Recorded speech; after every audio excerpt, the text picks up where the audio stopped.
Breaking news చూస్తున్నాం. Stock మార్కెట్లు భారీ లాభాల్లో ముగిశాయి. 2900 పాయింట్లకు పైగా లాభంలో సెన్సెక్స్ కొనసాగింది. అలాగే 850 పాయింట్లకు పైగా లాభంలో నిఫ్టీ అన్నది ట్రేడ్ అవుతోంది. దానికి సంబంధించిన బ్రేకింగ్ న్యూస్ మనం చూస్తున్నాం. అంటే వరుసగా కొంత నష్టాల్లో ట్రేడ్ అవుతున్నటువంటి స్టాక్ మార్కెట్లు ఇవాళ కొంత పుంజుకున్నాయి. భారీ లాభాల్లోనే స్టాక్ మార్కెట్లు క్లోజ్ అయినట్లుగా మనకు తెలుస్తోంది. 2900 పాయింట్లకు పైగా లాభంలో సెన్సెక్స్ ఉంది.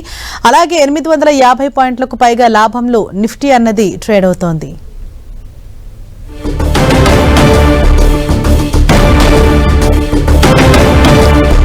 ఇవాళ స్టాక్ మార్కెట్లు భారీ లాభాల్లోనే కొనసాగాయి. 2900 పాయింట్లకు పైగా లాభంలో సెన్సెక్స్, అలాగే 850 పాయింట్లకు పైగా లాభంలో నిఫ్టీ అన్నది ట్రేడ్ అయింది.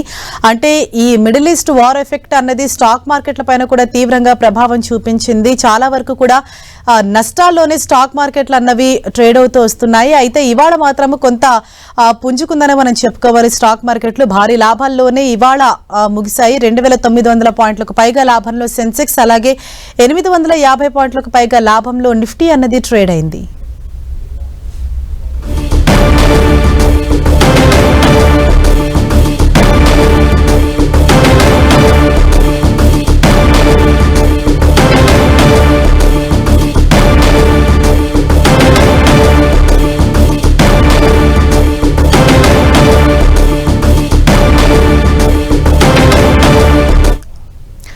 ఇన్వెస్టర్లకు కొంత బూస్టప్ నిచ్చేలాగానే ఇవాళ స్టాక్ మార్కెట్లు అన్నవి కదిలాయి. స్టాక్ మార్కెట్ల చరిత్రలోని అతిపెద్ద లాభాల దిశగా ఇవాళ స్టాక్ మార్కెట్లు అన్నది ట్రేడ్ అయింది. 24,000 పాయింట్ల దిశగా నిఫ్టీ పరుగులు తీసింది.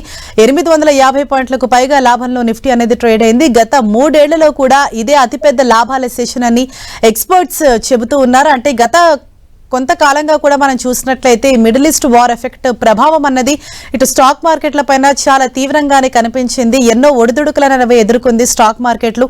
నష్టాల్లోనే ట్రేడ్ అవుతూ వస్తుంది. అయితే ఇవాళ మాత్రము అతి భారీ లాభాన్ని స్టాక్ మార్కెట్లు చూసిందని మనం చెప్పుకోవచ్చు. 2900 పాయింట్లకు పైగా లాభంలో సెన్సెక్స్, అలాగే 850 పాయింట్లకు పైగా లాభంలో నిఫ్టీ అనేది ట్రేడ్ అయింది. అంటే గత కొన్ని రోజులుగా చూసినట్లయితే ఇవాళ అన్నదే అతిపెద్ద లాభంతో క్లోజ్ అయినట్లుగానే మనం భావించాల్సి ఉంటుంది. ఎక్స్పర్ట్స్ కూడా అదే చెప్తున్నారు.